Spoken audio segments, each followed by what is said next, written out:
Hello and welcome to Crusader Kings. With joining you today is Maniloth, me, the runner of this site, well, this channel. So, you might notice something here. There is no face cam. Now, the reason that this is because I'm playing Crusader Kings 2, and it's a grand strategy game that involves me needing to show you various things around the around the map, right? So this means that I just simply cannot show you everything if I have face cam up. So pretty much right now, just to give you a heads up, I'm playing the multiplayer with two Turkish guys that do not want to be included in this the recording outside of their names, since it's a custom-made game name per game. There we go. Okay, we're starting in 2 minutes, I guess. There we go. You're not going to hear any audio or me talking to them, or you might see chat. That's about it.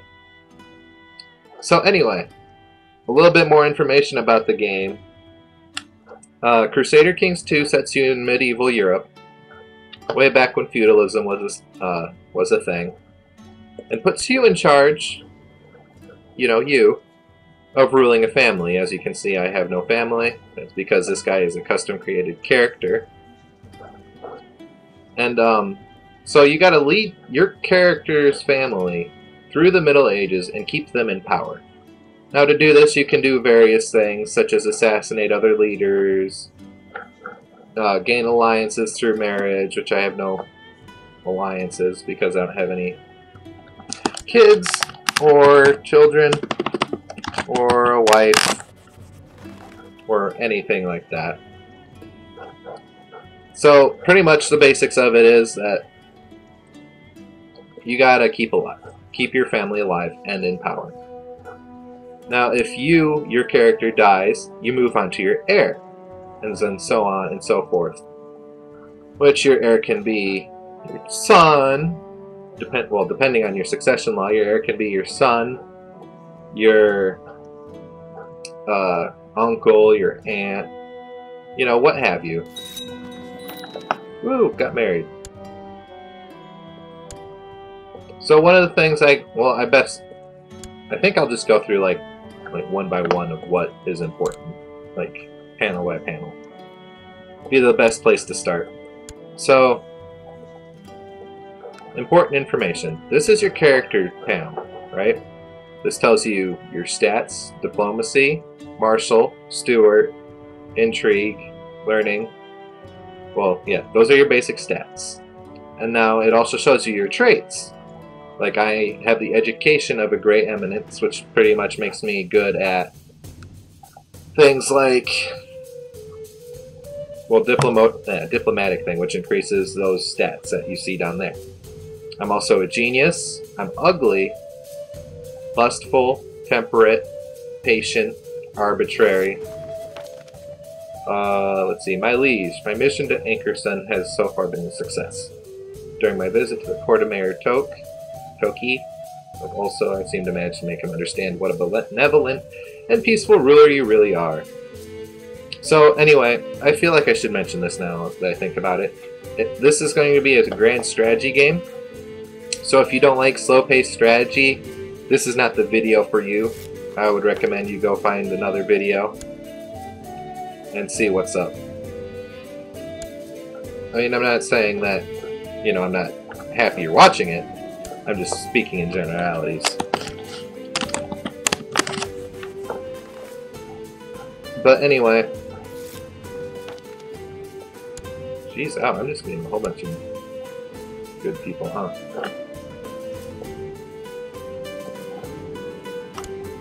So anyway, moving on. This is your council page. This is where pretty much your council of advisors are going on, right?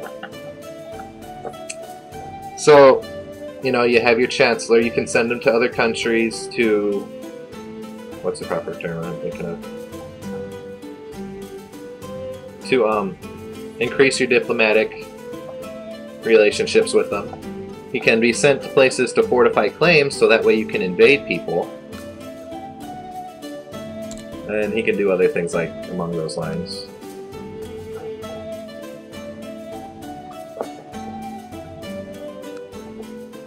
Let's see, I want to subjugate Norway, but I can only do this once per turn because I'm a pagan. So let's do that. So the reason I'm showing you this video in this game is because next week I am joining up with an event called... oh gee, what is it called? Game of Crowns. Feels like everyone is trying to trump me. My huntsman killed more prey than I. My counselors found better solution to the rebellious peasants than mine. I am starting to feel everyone is better than me, no matter what. They are better than me. Then I'll have to accept that. Okay. So, pretty much I'm practicing for the Game of Crowns event, which is run on the Paradox Interactive forum page, right? Yeah, it's run on that. And it's player-made event where they start off in Crusader Kings 2. And from Crusader Kings 2, they move on to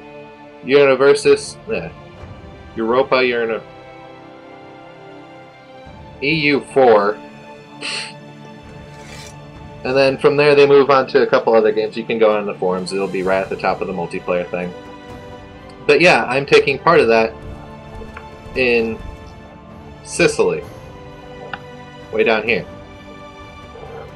It's going to be in a different time than we're practicing, but yeah. But I just wanted to make this video to inform you of that, as well as to show you what this game is like so you don't have to watch it, or you can watch it if you want. So this game you're probably not going to see this specific match again after today, because I'm just showing this so you guys can have a heads up on that. So without further ado, let's get back to introducing the game.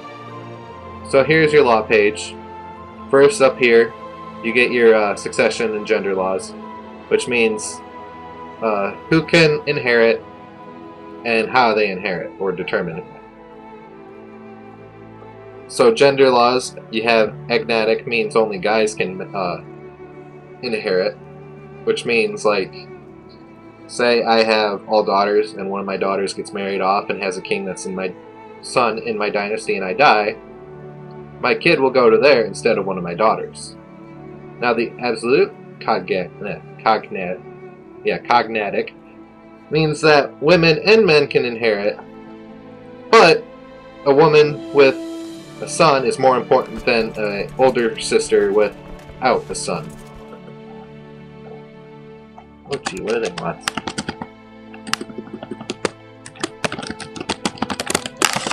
Iron Hammer. I don't know what that is.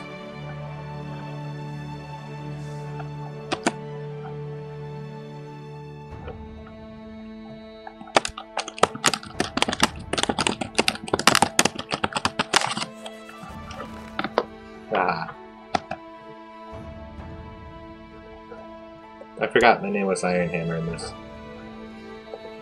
So yeah, I'm going to be playing as the Norseman, which I'm trying to rule the rest of Norway. That's my normal game plan, is to try to get my Norse ruler in charge of Norway, and then become a Norwegian, and, you know, just kind of rule from there. Now, I don't say that it happens every time, but when I do this, typically what ends up happening is I start in Trollman log, but I did in Old Sladat. But what ends up happening is I'll take, like, over this area, and then they'll just kind of move over, and, like, my vassals, the people who work under me, move on to take over Europe in my name, and occasionally Sicily for some odd reason. I've only had that happen twice. But we will see how this goes down for me today. Okay. So I'm just going to take a look over at my other opponents. So we have Ale Oyun, who's playing as a Turkish Tengri. Okay. Hold up. Hold up, hold up, hold up. Yeah, I'll do it. And then we have Bilge. Playing as a Kuman Tengri. Okay. So one thing I like about the pagans is that they can raid, right? Oh, I mean, they have to do... Oh, why am I going there? They can raid other religions than their own. So, like, eventually you'll see that I'm going to go down and get on a boat and go down and raid one of these Catholic communities down here. Chasing this army around. And I can take gold from them and then take it back home and be like, ha ha ha ha, your money's mine. F you. Which is actually kind of fun. A lot more fun than you'd think. Because if I want to be a douche, I can go do it to enemies and the other players and make them mad at me. But I do not plan on doing that quite yet. I might not even do it in this. I mean, hey, that's what you gotta go watch. The Game of Crowns that I am starring in next week. I think it's just me and another player that's recording for YouTube. So I think there's only going to be 2 people you can watch it. I don't know if that's even true. I know I'm going to be recording it and showing it up, and I'll do half-hour segments. No, I'll do 15-minute segments for that. That's what I'm going to be doing for this. And oh, okay. I thought my audio went down for a minute there. So, oh man, I just completely lost my train of thought. I'm sorry. Well, you can see that because of the field that I'm on, they're kicking my butt. Do I love my wife? Yes, I love my wife. Let's see, what do I want? What do I want? That. The wound has healed, and I got a grotesque scar. I can live with that. So, I took a lot of a beating there. A very bad beating. Lost a lot of my men. And that's because I was fighting on a mountainside, had a whole bunch of things working against me, such as angle, defensive positions, the fact that... Oh no, I have better soldiers training.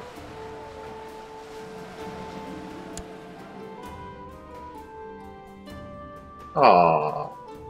Frick.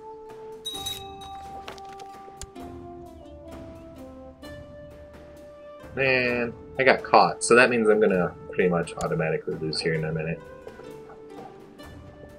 Which, that does suck. Man, that sucks. But okay, I guess I can live with that for right now. I mean, this is only a test.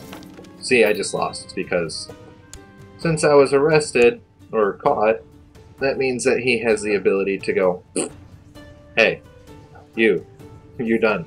Bye. And tell me that I cannot wage war against him, which some people like that, some don't. I don't care that much, personally. You know, it's a game. What happens, happens, unfortunately, and just so happens I did win. So, okay. So I'm going to show you the raid mechanic now, since I happened to fail, and explain this. So this is technology. I get points, there's 3 of them, I have 3 areas of technology. You have military advances, economic advances, and cultural advances.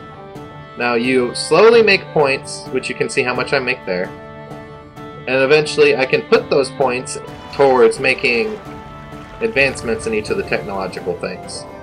So this is my military tab. Oh, my wife's pregnant.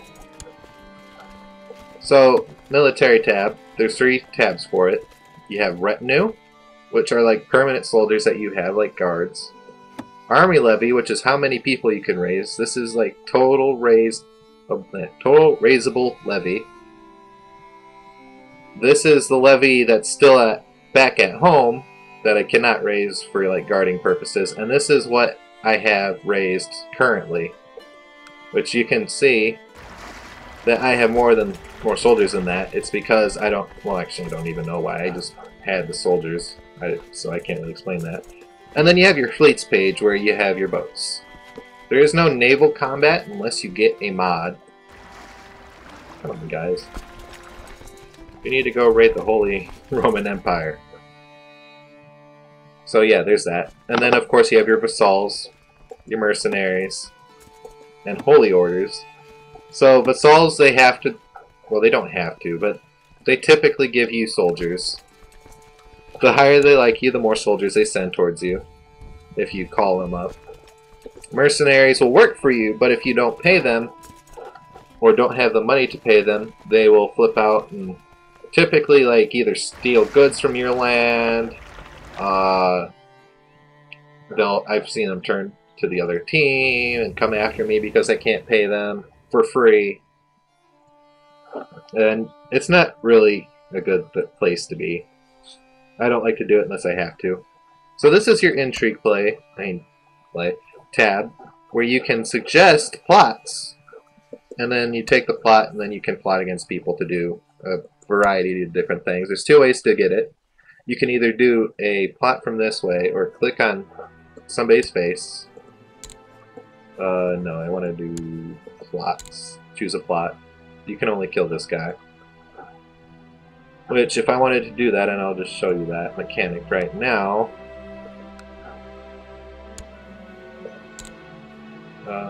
Okay, this is still magic. So if I wanted to kill him, I would have to send invites throughout his court. Which I have one guy that would agree, apparently, so I'm going to do that, see if it pops up. So now I have a chance of assassinating that dude. I mean, I could send an assassin straight towards him, but that's not guaranteed, and I'd rather not waste the money to do that.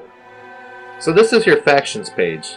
During your rule, you will be challenged with people that do not like your services for whatever reason, and will probably challenge your authority in some way or another.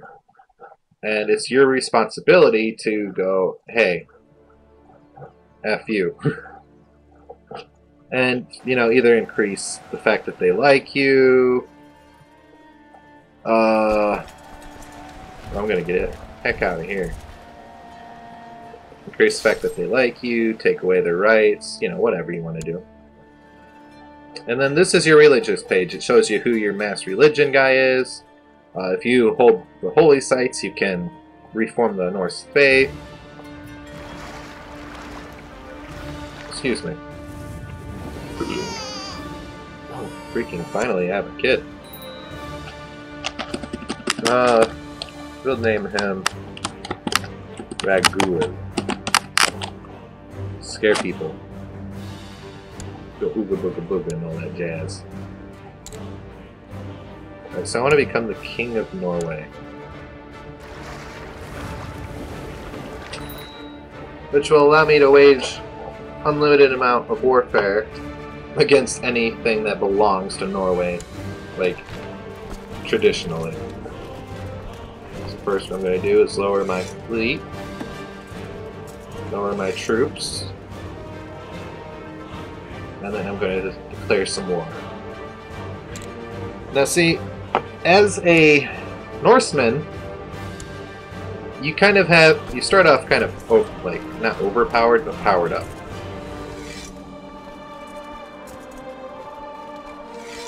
Which means that, okay, I can't even remember what I was just saying. Again, man, I'm having a really off day. Oh, crap, I'm sorry, I just realized we've run out of time. So I will be continuing this. I'm going to film another couple sessions before I quit. And I will be uploading those later this week. So, thank you guys for coming in, and I will see you later. Bye!